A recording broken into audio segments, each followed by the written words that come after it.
Welcome to Rewatch and Rank. On this channel, we rewatch older TV shows, provide a summary and opinion on the episode before ranking each episode against each other. Today's episode is Death Note Part 1, Episode 5, Tactics. The episode in a nutshell is just a brief summary of exactly what is going to happen within this episode.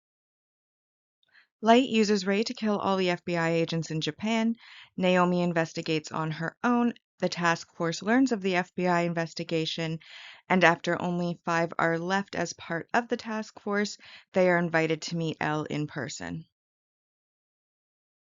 We'll now go into a more detailed summary, scene by scene, and give our opinions as we go. So our first scene picks up exactly where our last episode left off. We have the scene of the accident. We see the damaged car, the driver of that car out with their hands on their heads in shock of the fact that they've hit somebody. We see the criminal on the ground, blood pooling around their body because they are dead. And Rei, of course, is standing outside of the bus in shock, having just witnessed it. We then see Light calmly exiting the bus as well, and Rei calling him over, letting him know that he's an FBI agent there on a secret mission, and he doesn't want the police to know that he was there. Light then agrees not to let the police know, including his father, and then Rei thanks him before running off from the scene so that he doesn't get found there. Light, meanwhile, then goes on to muse about how he doesn't want his father to know he was there either, as his father will then tell Elle, and he doesn't want to be connected to the scene, and that this way the police are just going to investigate it as a regular accident without him being involved or without Rei being involved, which can only then be to his own advantage. And as anyone could tell, it's basically a recap to remind us of what happened in the last episode with the accident, as well as to then set up that Rei and Light aren't going to have a known connection to the police going forward. We then have Rei returning to his hotel room. Naomi, who is his fiancée, is there reading a book and greets him when he arrives. She then notices that he seems tired. He's sighing as he sits down, loosening up his tie. She asks him if anything happened, asking him to talk to her. He then tells her about how he was caught up in a bus jacking, which shocks her. And he confirms that a man who robbed a bank a couple days ago tried to hijack the bus he was on, and comments on Japan no longer being as safe as it once was. She then kind of inquires what happened to the criminal, whether or not he died. And Rei says that he was hit right after he jumped off the bus, but he didn't stick around long enough to see if he was actually dead. Naomi then has very good instincts and asks whether or not he actually thinks it was a coincidence, as he was on that bus because he was investigating someone, but somehow the criminal died, and don't you think that that maybe is to do with... And then he kind of cuts her off and basically goes on to say that while she was once an excellent FBI agent, right now she's just his fiancée, no longer an agent, and that she had promised not to talk about the case, to get involved or take risks, when he had agreed to bring her with him to Japan so that they could meet her parents and kind of have a 2-for-1 where he does his job and also gets to meet the parents. She then says that she understands and it's just a habit, asking for forgiveness. And he tells her not to worry about it. Once they start a family, she'll be so busy that she'll forget she was ever an FBI agent, and she won't have time to slip into her old habits. And then goes on to kind of make a joke about her helping him to impress her dad.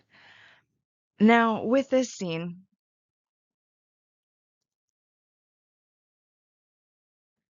obviously she's more talented than him. and he's threatened by that.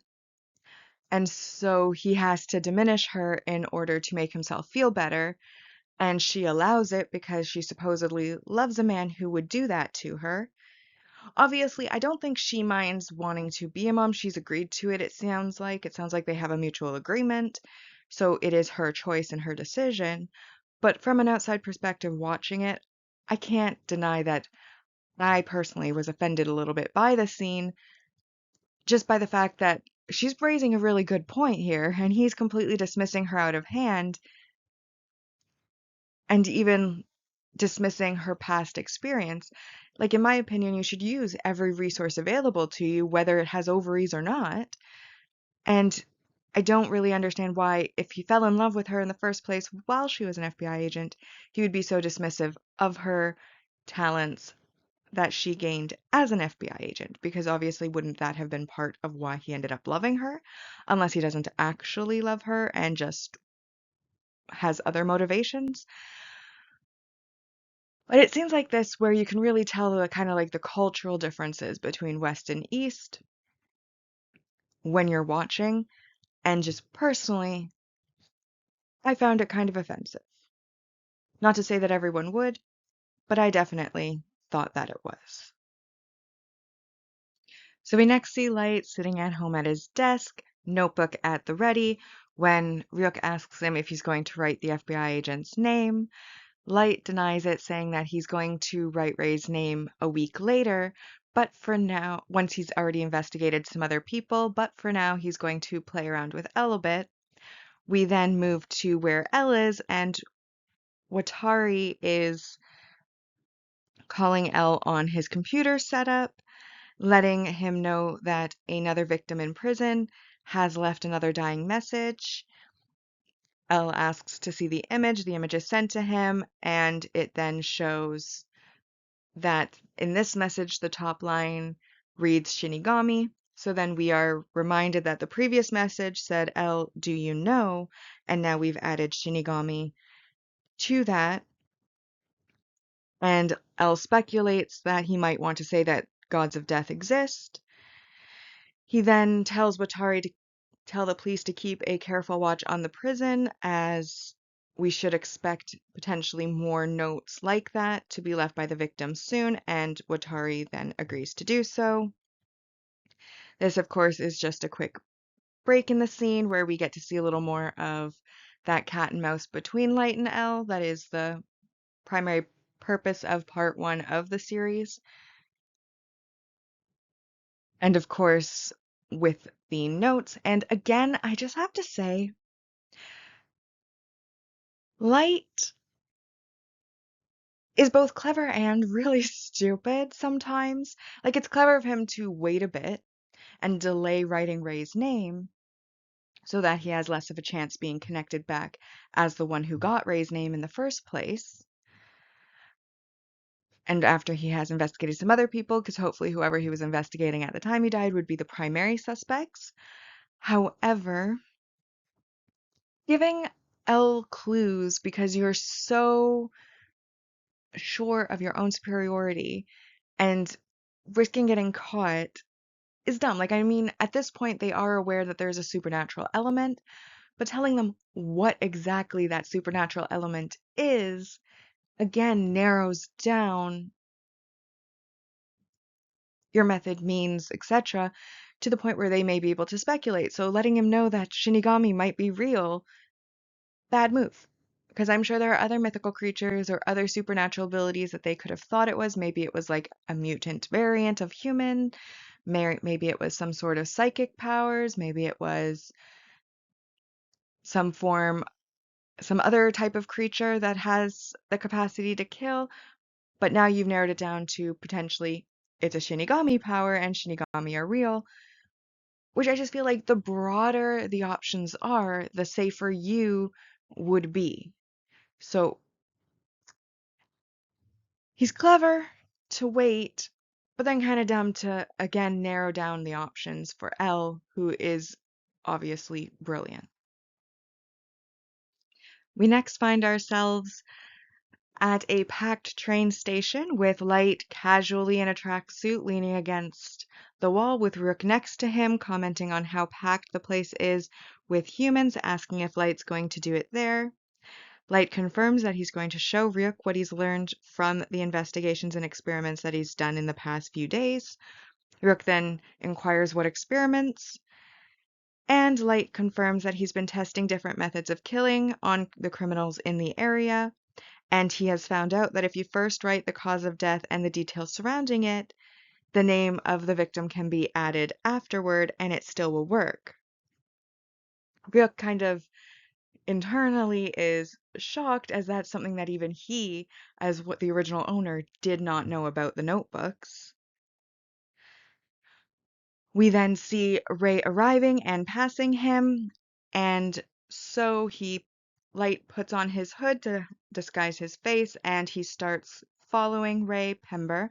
Then, once he reaches a certain point, he gets Ray's attention by saying his name, and then says he'll kill him if he turns around, revealing that he is Kira.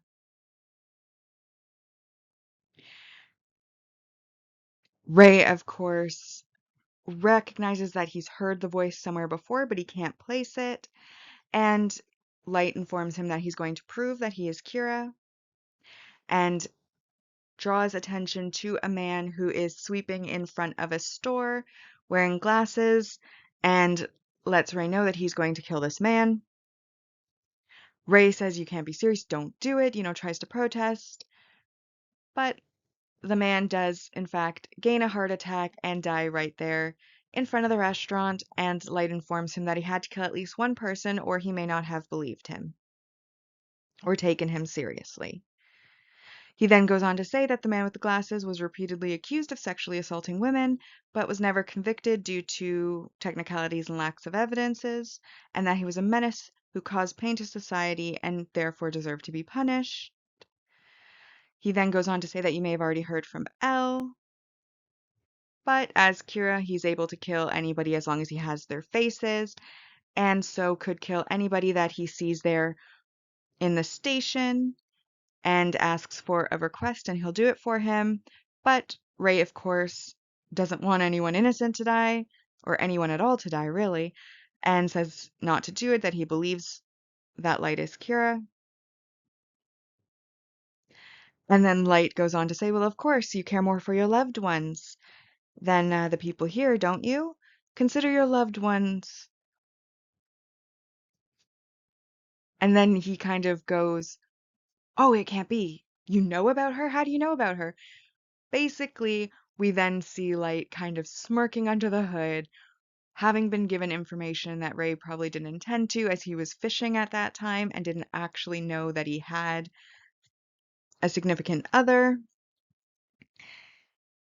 He then goes on to say that he's been studying him, he knows so much about him, and he'll kill everyone, including his family, if he doesn't do exactly as he says, including him. Ray, of course, says that he understands, asking what he has to do. Light confirms he has his laptop with him, and Ray confirms that his laptop for work is always with him and he's carrying it now. But he doesn't have any of the files for the agents that have come to Japan. Light then hands him an envelope and tells him to take out the transceiver and put in the earpiece from within the envelope. It is like a toy walkie-talkie that he has, which of course is clever because it's not going to leave a trace and will allow them to communicate even in the underground over the short distances. And he realizes how well Light has thought out this entire encounter. Once the earpiece is on, Light retreats, and then he gives Ray the order to get on the Yamanote line, but it doesn't matter which direction he goes in, and he'll be observing him. He then tells him once he's on the train to just keep looking straight ahead, and reminds him he's able to kill anyone at any time. And then says once he's boarded, he's to sit at the corner closest to the door, and if it's taken, he'll wait until it's available. He then says he's going to ask him a question, and if his answer conflicts with his expectations, he's going to kill his girlfriend or fiance. He then asks how many FBI agents have come to Japan and how they are organized. And Ray informs him that there's 4 separate teams and there's 12 of them in total. Light then orders him to take out what's in the envelope. When he does so, there are different pages that are within sleeves that have little slots cut out on them. Ray asks what the meaning of it is, wondering what he's planning, but realizes that he can't disobey Kira. And comforts himself thinking that he can't just kill with names alone. So he's then next told to turn on his laptop, and then he's ordered to put his direct supervisor's name into the top slot, and that he should be receiving then a file from him soon that contains all of the names and faces of the FBI agents who have come to Japan. Ray, of course, is confused by this, but he does as he said, and just like Light said, he does in fact get the file with the names and the faces.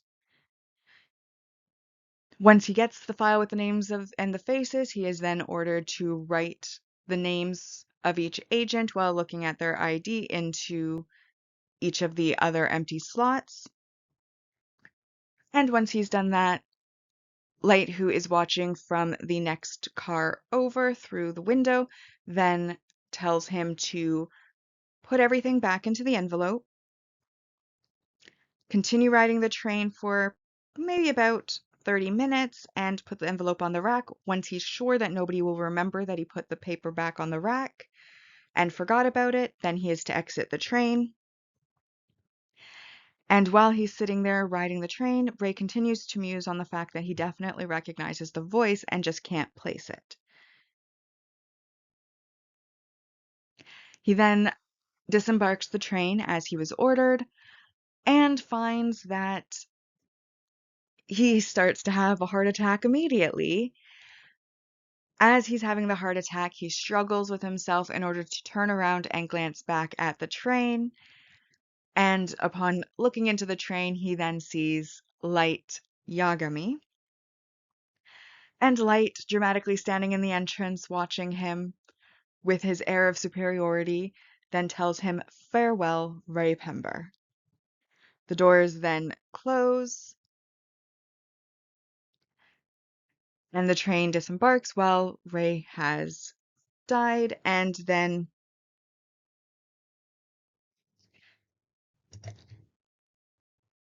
Light has returned home. He's sitting at his desk. He's pulled the papers from the sleeve where it's revealed that Ray had unwittingly killed all of his coworkers by writing the names on the pages, and in the slots is where the names went, and then what was covered by the sleeve were the descriptions of how each of the agents were going to die. The supervisor died after sending the files, and then each of the agents all died of heart attacks once the file had been received. Obviously, this is one of the most memorable scenes from the entire series. It's one of the first big moves that Light has made against the police, and his absolute first time killing the innocent, who are just doing their jobs.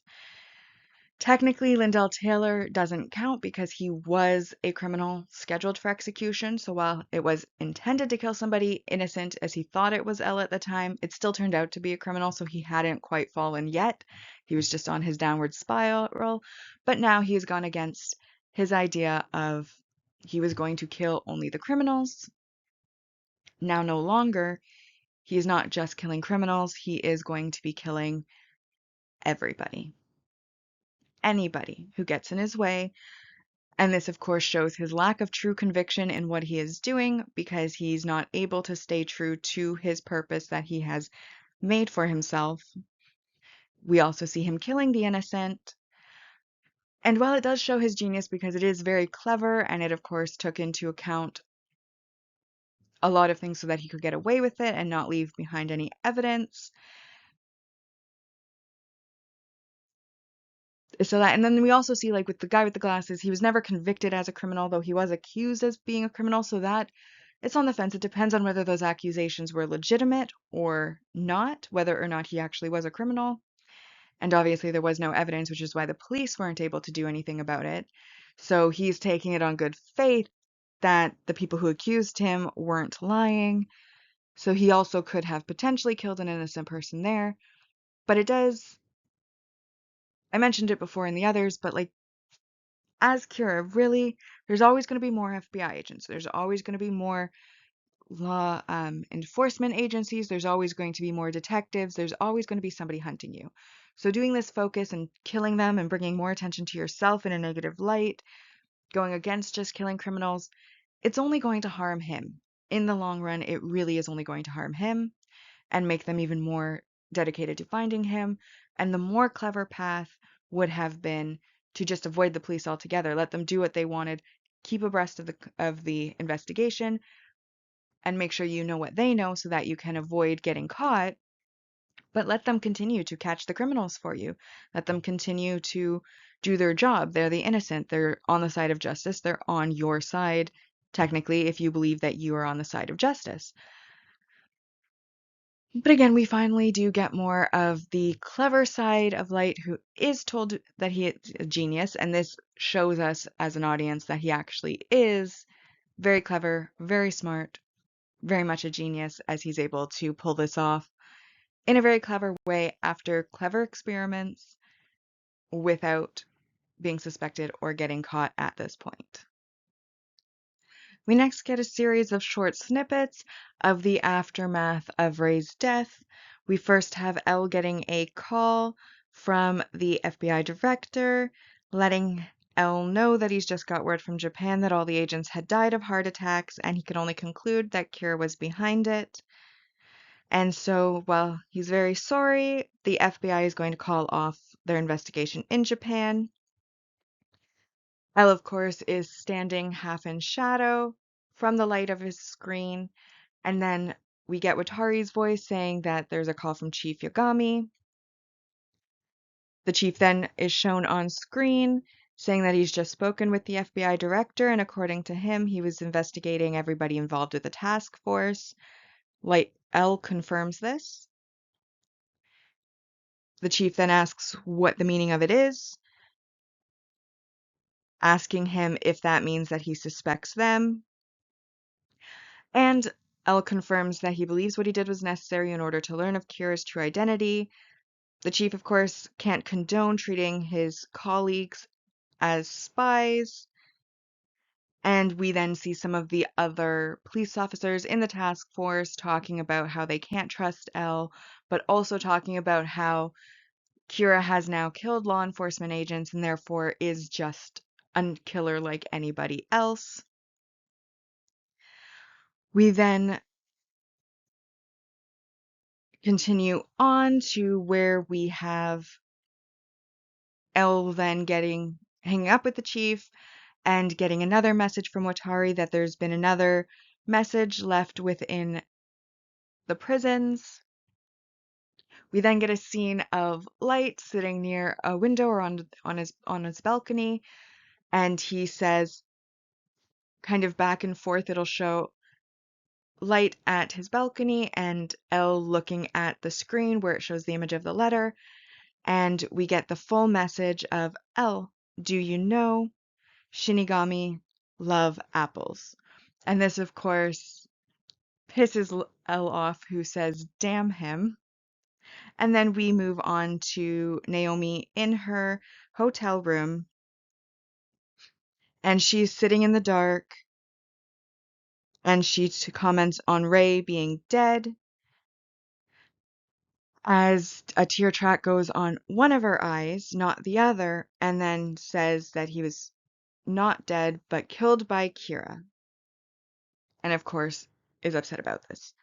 Now, obviously, we had called it a bit beforehand how this does change Kira's reputation. Before, there would have been a little bit of sympathy, even if it was subconsciously, because he was just killing criminals, people who were a detriment to society, non-contributing members of society, people who cause harm to the contributing members of society.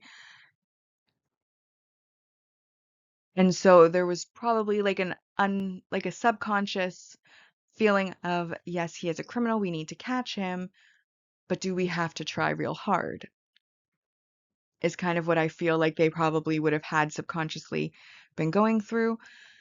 But now they know that Kira has weak conviction. He's not going to be just killing criminals, he's going to be killing anybody he feels like it. He's very quickly, within 5 episodes, or actually really less than 5 episodes, lost his decided not to stick to his choice of just killing criminals, has decided to also go against those who are on the side of justice, which technically is a side he wanted to be on. So, again, I think it's silly, but I didn't write it.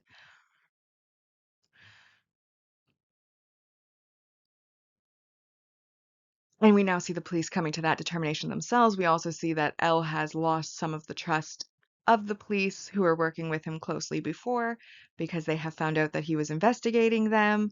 We see his clues that he was following along with Kira with, obviously ended up being a joke, though not really because Ryuk really loves those apples.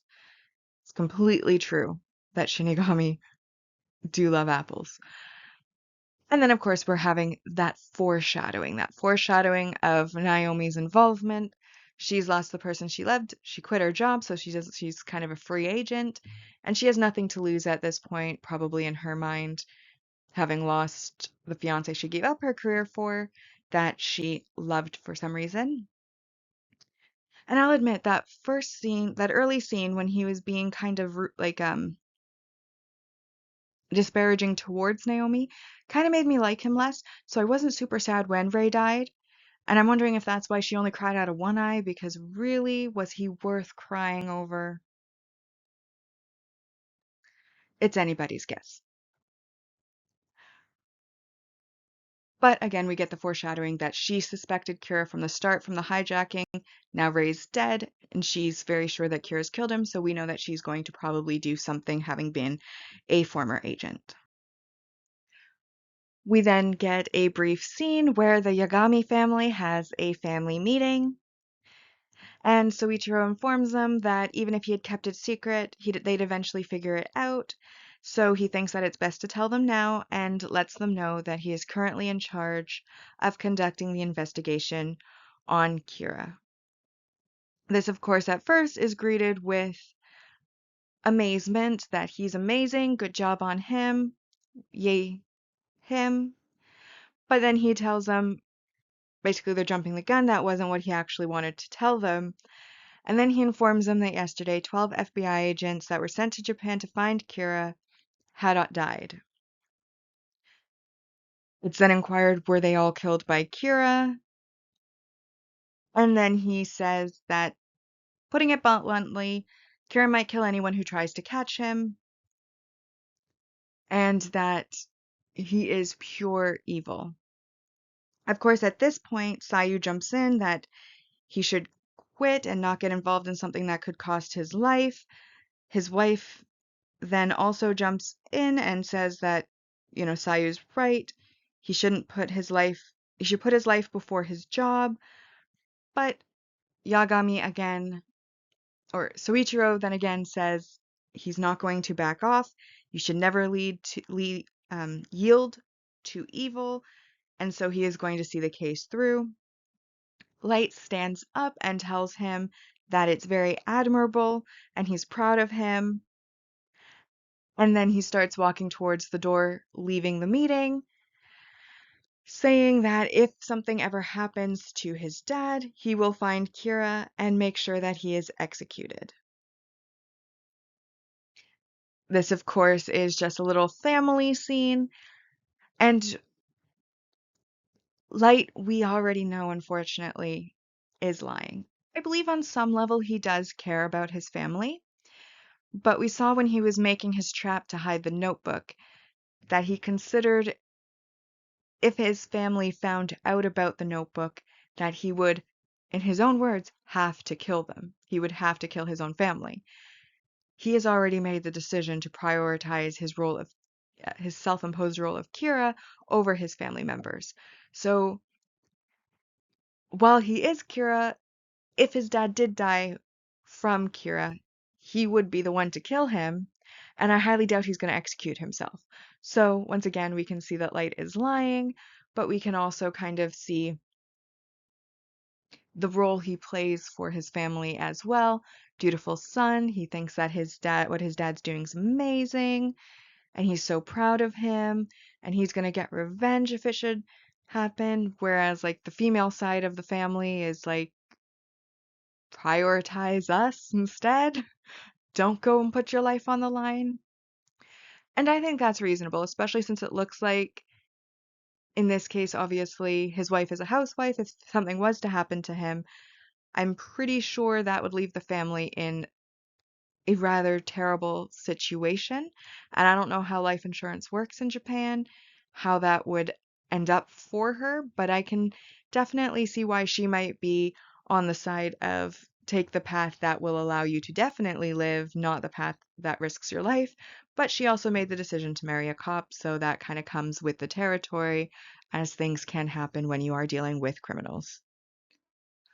All right, so then we come to our final set of small scenes where everything is set up for the series going forward. We start with Suichiro giving a speech to his fellow detectives at the task force, letting them know that their life is now in Kira's hands and Kira is willing to kill all those who oppose him, even when they're not criminals, and asks them to think of their lives, their friends, their families, and basically gives them a complete out that if they do not want to be on the case anymore, they can leave, no consequences, giving them time to think about it. And that there will be, of course, no risks to demotion or any impacts to their job whatsoever.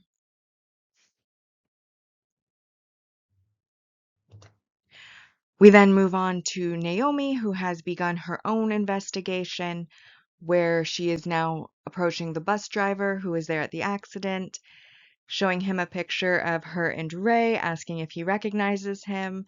The bus driver does say that he does recognize Ray because he was the one who yelled to get down, but that he doesn't have any recollection of any of the other passengers.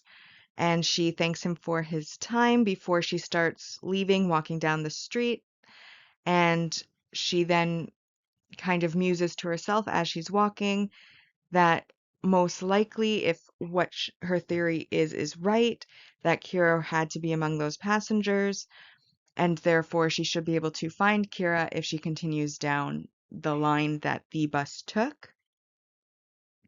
We then, of course, return to the task force where we realize that there have now been only 5 of the task force members left, and with the chief, that makes 6. And he then basically tells them that he's glad that he has 5 comrades willing to risk their lives to help with the Kira case. And this, of course, is when L chimes in and he says basically that he now trusts all of those who have a strong sense of justice. And the 5 that decided to stay were Suichiro, obviously, Matsuda, Aizawa, Mogi, Yukita, and Ide.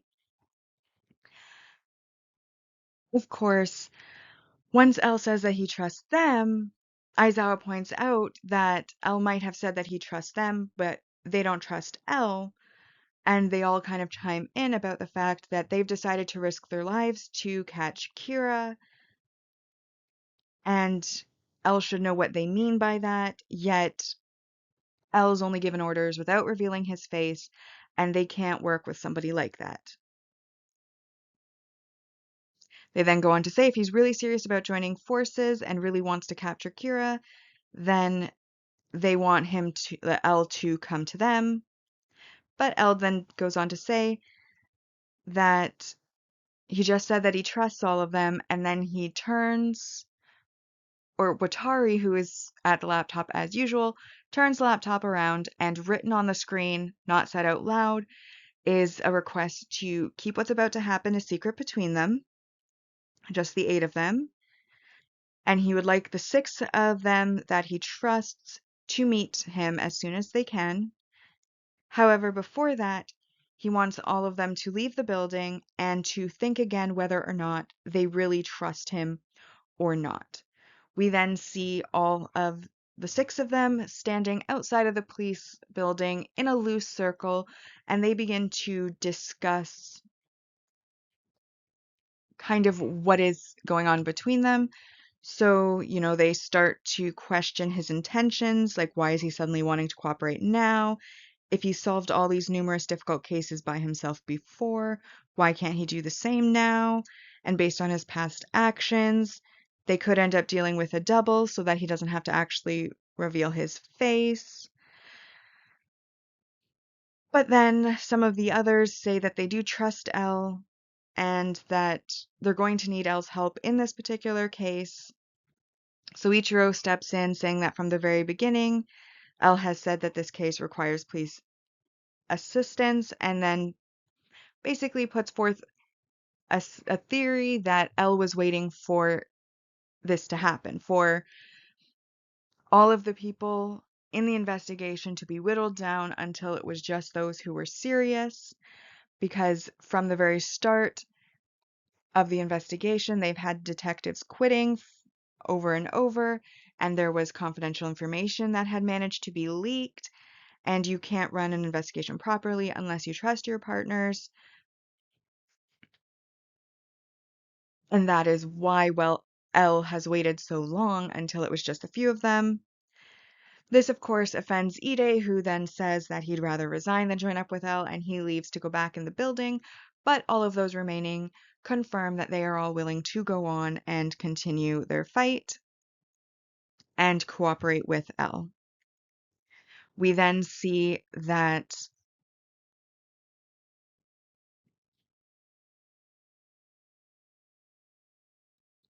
the we show the hotel.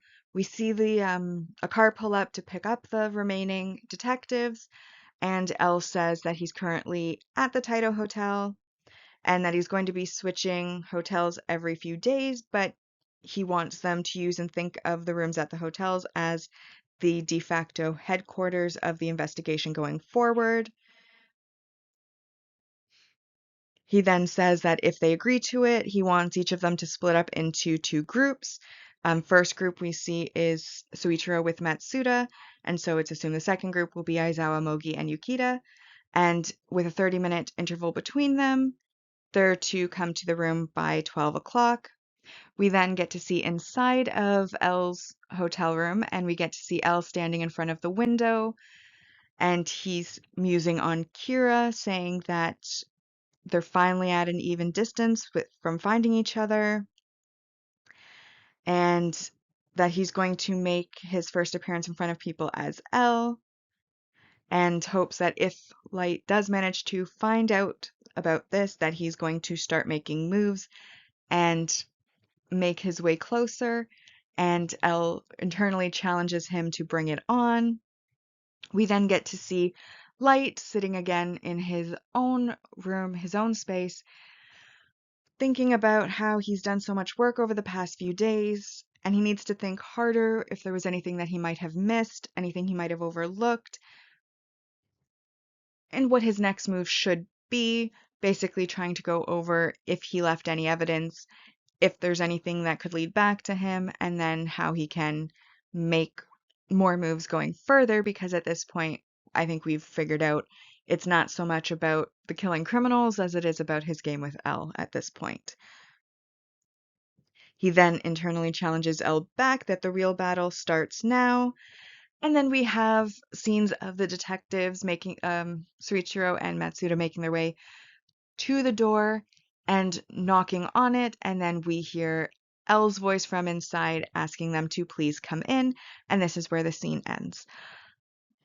Obviously, this is where we're starting to rev up the game of cat and mouse over the just killing criminals part. We've said it from episode 1, like this series really is more about the game of cat and mouse than the actual Death Note or the killings. And this episode really highlights that, in that it's the first time we see that Light is more than happy to not just kill criminals, but to kill those who are trying to catch him, because for him, it's more about the game with Elle at this point. And even even Elle is seeing that with Elle bringing in the task force. He's whittled it down. He now has the group that he's going to be working with. He's made sure that they are going to be willing to follow his orders, to trust him on what is going to happen, and he's willing to take the risk with them because he's able to trust them because they are the ones who are sticking around even after Kira has revealed that he's willing to kill the law enforcement side of things as well. And then, of course, we have at the end both of them internally challenging each other. Elle saying that he's revealing himself to bring Kira closer and for Kira to bring it on, and Light going over whether he's missed anything, whether there's any clues Elle might be able to pick up, before basically once again saying that the real battle starts now. And so basically each side is now getting their ducks in a row so that the true cat and mouse game between them can begin, and we have the criminal aspect kind of sidelined completely because Light again has broken with that.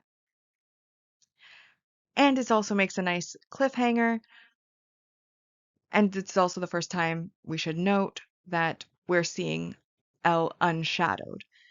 He's still looking at the mirror, so we still haven't quite seen him in all his awesome glory, but we at least have now seen him out of the shadows, looking out the window. Now that we've rewatched the episode, we will now go into our rankings. On this channel, we rank on two lists, the mostly objective ranking list and the personal ranking list. Personal ranking list is purely my opinion. Mostly objective is based on the rank values on a chart that we use. So we'll now start our ranking with our mostly objective rank values. The ones that I felt applied to this episode are the single arc supporting character introduction, which is when we are introduced for the first time to Naomi. We then also have our single arc supporting character development, and this is applied twice. First, we find out more about Ray with the fact that he has a fiance to start with, and also the way that he treats her and rather dismisses her. And then we also learn more about Naomi's backstory. We learn about the fact that she used to be an FBI agent, that she quit her job to be a housewife slash stay-at-home mother, hope in the future is what she hopes for, to Ray and his children, and that the secondary reason that they came to Japan was to meet her family. So with those, that is a total of 3 points, 1 point for the introduction and 1 point each for the development. We then also get the memorable, impactful scene, and that, of course, is that train scene. I feel like, so I believe I've mentioned it before, but I'll say it again. For me, in order for something to be considered memorable, it has to last beyond the moment. So there are things like when you initially see them, you're like, wow, that was amazing. That was so impactful. That was so memorable. But then, like, when you go years later and you haven't rewatched the series in a while, and you're just thinking back on what was that series about again, or what were some of the things that happened in that series again, if it's one of those things that you think of at that time, years later, that's what makes it a memorable scene. That's what makes it impactful because it stuck with you. And the train scene, of course, is one of those scenes that does stick with you. It's one of those things that you do remember after the fact. And so that is worth another 3 points, which brings us to 6. And then we also had some more world building where we learned that within the Death Note, you can write down the cause of death before adding the name, which is something that even Ryuk wasn't aware of, but that Light discovered through his experimentation. And world building points, of course, is always worth 4 points, and that brings us up to 10. However, there was a negative, and the big negative for this episode was, of course, Ray's treatment of his fiance. It was, like I said, it offended me. It may not offend everybody. Other people might be like, I don't see the big deal. I don't really get what you're saying. But for me, I thought it was very offensive personally. And so to me, that's negative messaging and negative behavior because you should not treat somebody that you claim to love in that manner. If they have skills, you should value those skills. You should not diminish somebody who is trying to help you and helping you with something that's true. Like, even if you don't want to take their advice, you can at least give them the encouragement and be kind about it. You don't need to basically diminish them and say, nope, you're offering good insight, but I'm going to ignore it because you're a woman and you're my woman, and you now are nothing more than a housewife, than the future mother of my children. You don't get to have smart ideas anymore. I'm not listening to you. Like, that's just rude. That's just rude. We don't like that at all. And that, of course, is a minus 2 points, which brings this episode to an objective score of 8 out of 10. And so, just as a reminder, our mostly objective rankings currently stand at, in first place, Rebirth, second place, Confrontation, Tactics moves into third place, and then fourth is Pursuit, and fifth is Dealings. For the personal ranking, I was highly offended by that first, like I said, of that scene. So obviously that's going to be a negative impact to my personal ranking more so than it was to the objective.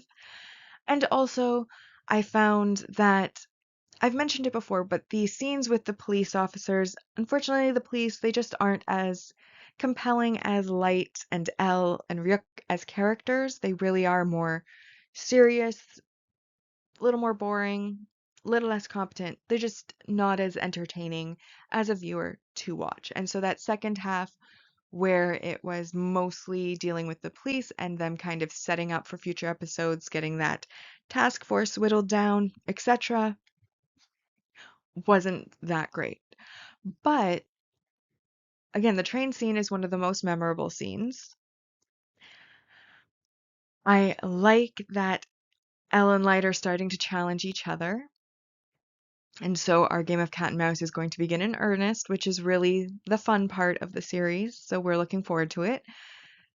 We ended on a bit of a cliffhanger, which is always, as much as I hate them, does breed a little bit of anticipation for the next episode.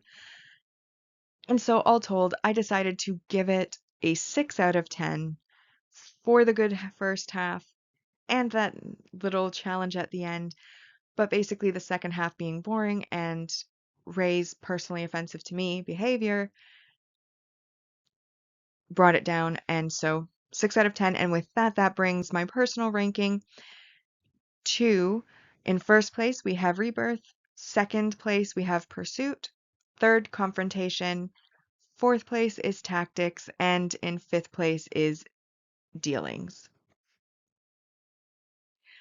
And so now we come to our final part where we rank each part of the series against each other, and we won't know what the final scores are until we finish the series as a whole. But for today, we are going to add our scores to part 1. A reminder that there are 26 episodes in the first part, which leads to a total maximum score of 260 points. We're adding 8 to the objective, and that brings us up to 39 out of 260, and 6 to the personal, which brings us up to 35 out of 260. And once we finish the series, we will then figure out what the percentages for each part are and know which one was better. And with that, we have now rewatched and ranked Death Note Part 1, Episode 5, Tactics. Like and subscribe if you'd like to, and I'll see you in the next episode.